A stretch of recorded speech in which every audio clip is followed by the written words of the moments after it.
Am I the a-hole for leaving everything I own to my goddaughter instead of my daughter? I, 45 female, divorced my ex-husband when my daughter Kelly, 21 female, was around 12, after I caught him cheating for the second time. Literally everyone was against it. And I knew the in-laws wouldn't like it because they're traditional conservatives who didn't want to deal with a public scandal. But it was hurtful to me that my own family was trying to pressure me to stay in the marriage in order to not lose access to the money and perks my ex had provided. Examples. While we were married, my ex helped my brother get a nice job with a high salary and nice benefits, paid off my sister's credit card debts, and bought my parents really lavish gifts. The first time I caught him cheating, I wanted out back then, but my family convinced me to forgive him, and that I owed it to Kelly to fight for her to have the stability of a two-parent household. My daughter was only a few weeks old at a time, and I was in a very vulnerable state. So I agreed and felt so stupid when my ex did it again. But this time there wasn't a "you weren't performing your wifey duties since you got pregnant" excuse anymore. And this time I wasn't going to be deterred and continued with the divorce. In truth, I wanted to keep Kelly out of this as much as possible. But my in-laws and my own parents poisoned her against me by painting me as a hypocrite for telling her how important forgiveness is, but that I wasn't willing to forgive Daddy even when he was really sorry. I was distraught. I honestly don't think I would have made it through if it weren't for my best friend Tina, who was my rock. In the end, I got a nice settlement and some alimony, but didn't get custody. I tried my hardest to still be in Kelly's life, but by the time she was a teen and she was fully convinced that I was the bad guy and told the courts she didn't want to see me anymore. I was heartbroken, but kept reaching out. During that time, I also managed to go back to school. I was studying accounting and managed to get a high-paying job of my own and have a nice life for myself. The same can't be said for my ex, who was sued by a former employee and fired by his company. Because he was so embarrassed, my ex burned through his savings trying to keep up his lifestyle, which included Kelly's college fund.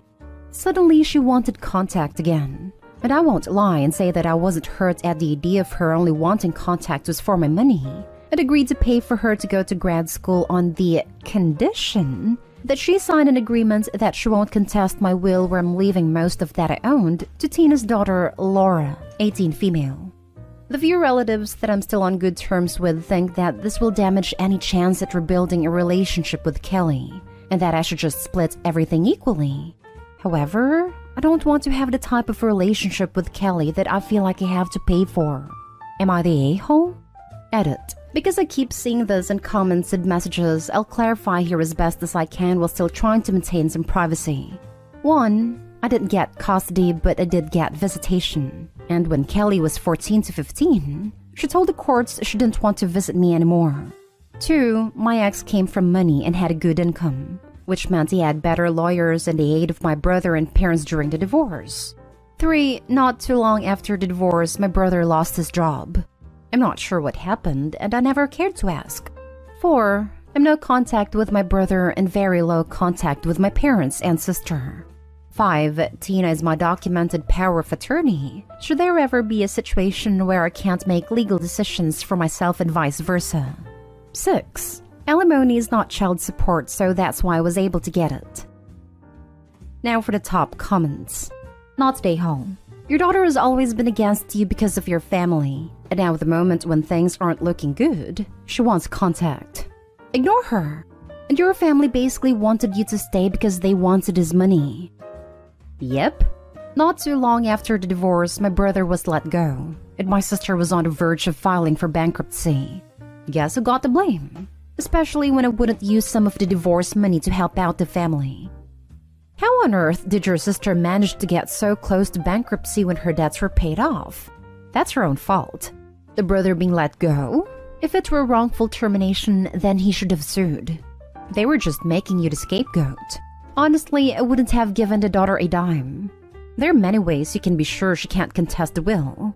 Obviously, you've already done what you've done. But going forward, you just do what's best for you. Not day haul, but there's a lot to unpack here. Does Kelly know what exactly happened? Is her missing college funds the only reason why she reached out to you? Or is it her being an adult and finally realizing fully what's going on? At the time, she didn't. But once the divorce was over, I did explain the situation, but she didn't believe me. If you're asking me if my daughter has come out right and said that all she wants me for is my money, then no. However, looking at the timing of her wanting to actually speak to me again, and seeing how the majority of our limited talks is about her schooling and her financial concerns, I'm inclined to believe so. I honestly would feel a bit better if she did sign the agreement and continued speaking to me as proof that I'm not just a checkbook to her. Sorry to say this, OP, but I think she wants to take advantage of you now that the tables have turned. If her dad would have been loaded still, would she have reached out to you? I wouldn't give her the money, not even with that agreement. But if you do want to help her out, make her sign that agreement. Honestly, that's where I'm leaning more towards. I'm prepared to accept the reality that I'm just a checkbook to my daughter, but hoping she will sign the agreements as proof that she actually misses me and wants to reconnect. Next story is titled, Am I the a-hole for refusing to do a DNA test? My dad found out my mom was cheating and she won't say with who or when, but we know it's likely around the time she was on a stay-at-home mother. The thing is, she had all of us, 2 brothers, 1 sister, around the same time, so any of us could not be my father's. He's divorcing my mother and wants us to take a DNA test to prove we're his children. Otherwise, he isn't paying for our college. He promised to do so before this, and all of us have been counting on it.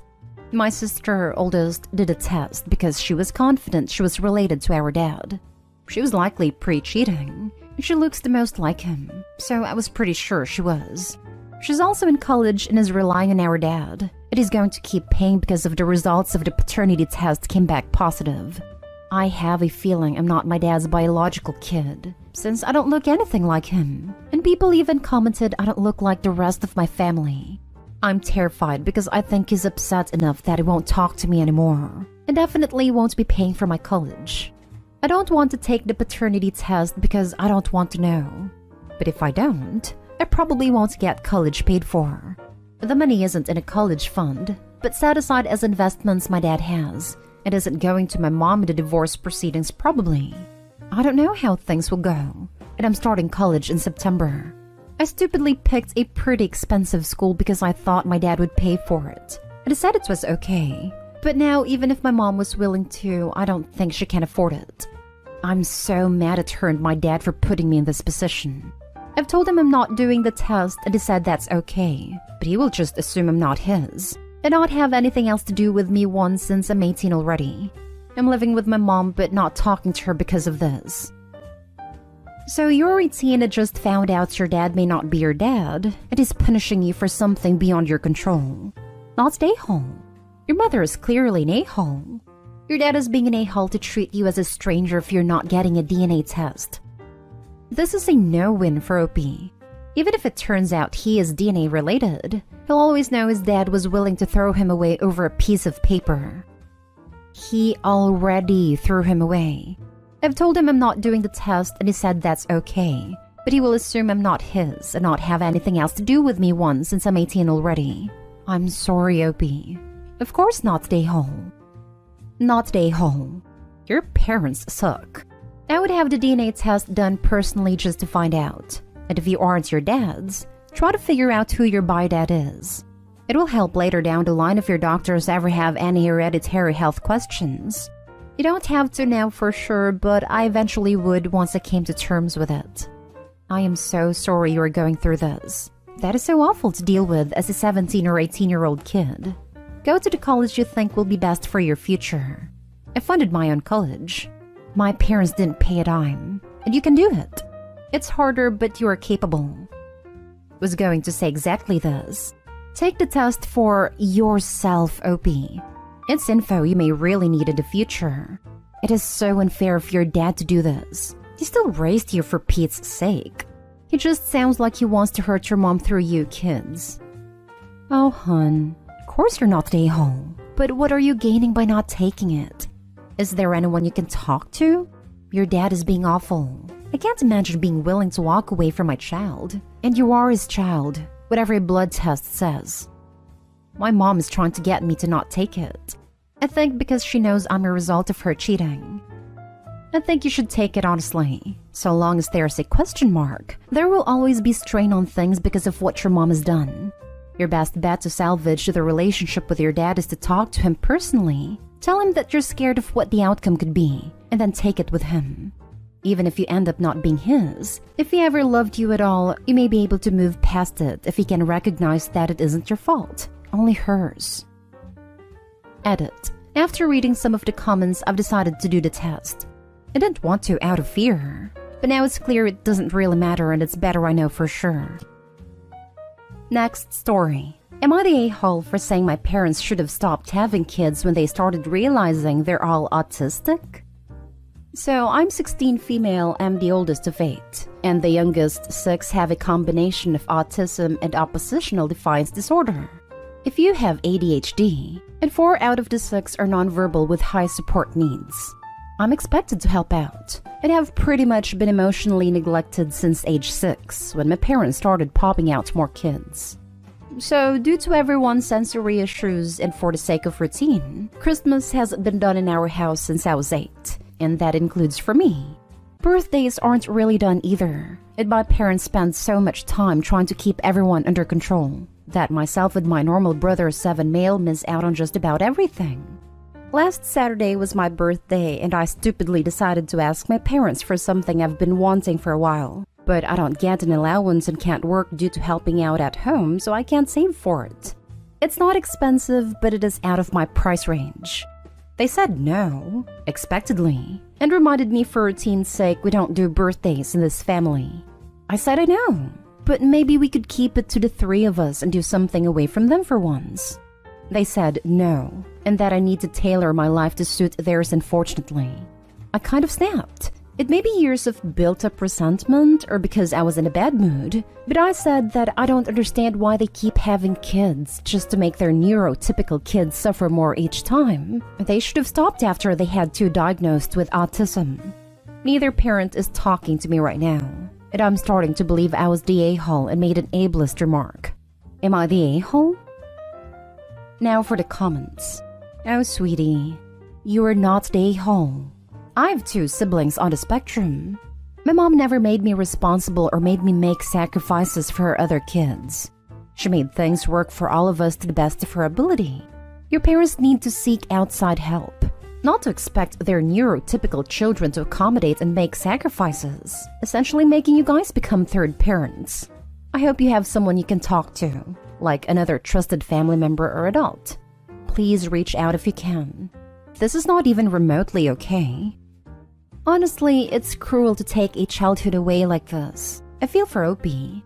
It's horrible what is being done to her, and hopefully she can get out of there quickly. Not stay home. Having 8 kids is a terrible idea in general. Also, you need to honestly have your own life. Your parents seem to be pushing responsibilities on you. Well, the kids are their responsibility, not yours. You should definitely try to find a job really soon. Agreed. But the parents need Opie to stay at home dependent on them as an unpaid caregiver, babysitter, and maid for them. They have no intention of letting her go ever, and have a life of her own. They have already told her so. I need to tailor my life to suit theirs, unfortunately. Not stay home. Your siblings are your parents' children to raise. If they need help, they should look into live-in help or long-term care facilities. I think a little rebellion is in order. Stop helping them raise your siblings and get a job. Save every penny and move out when you turn 18.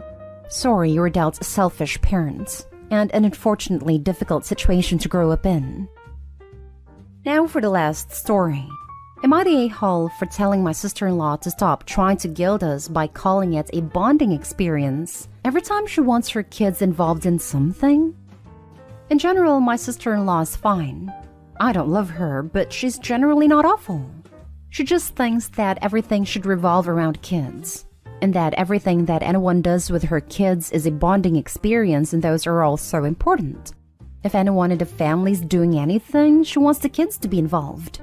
Even if we want it to be just adults, she starts guilting us. There are some things that's totally appropriate for. Things like baking cookies? Sure, bring the kids. Building snowmen? Sure. Decorating for Christmas? Okay. But for example, when my husband, her brother, and I were going on a hiking trip, she kept asking us to take the girls, as it would introduce them to the outdoors and be a great bonding experience. We said no. This was our couple time, not family time. She got all stinky about it, and even tried to send them over with bags bagged in an attempt to guilt us into it. We mentioned over the holidays that we were going to be building a new addition to our home, and she immediately lit up and said how it would be a great bonding experience if we got the kids involved. Husband shot this down. It's something that he and I are working on together to make our home ours. Neither of us wants to have to watch kids with tools and hammers and nails, keep them on track, deal with the whining when they get bored, etc. She kept pushing about how maybe this would inspire her kids to take an interest in building or hands-on work, and it'll be a great bonding experience. I said, can you stop with the "it'll be a good bonding experience" every time you want to guilt someone into involving your kids? She got defensive and said that in a normal family, people would want to spend time with the kids. It wouldn't be seen as a burden. I said it's not a burden, but brought up our hiking trip as an example, and said that it was intended for me and my husband to just hike, fool around outdoors, maybe drink a little in the tent and relax. She got pissy and was like, well, look at you, having all the time in the world to hook up but no time to spend with your family. We do spend time with family. We do spend time with the kids. We have even endured the god-awful family vacation with the kids just to make everyone happy. But we don't have kids, and we don't want everything in our life to revolve around kids. Sister-in-law is still upset about this, and keeps making passive-aggressive remarks about it to anyone who'll pay her attention. Am I the a-hole for saying that? Is free babysitting called bonding now? Yep. It's a better marketing plan.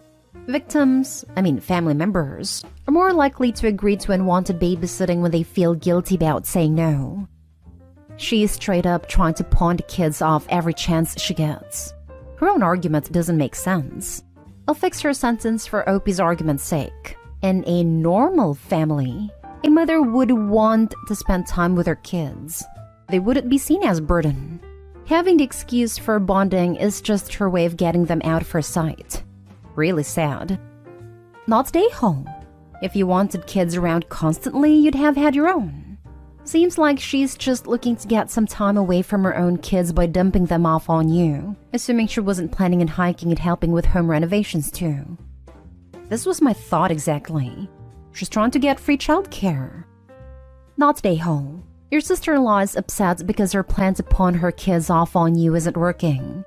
It's a super entitled attitude, and you're right. They aren't your kids and you don't need to revolve your life around them.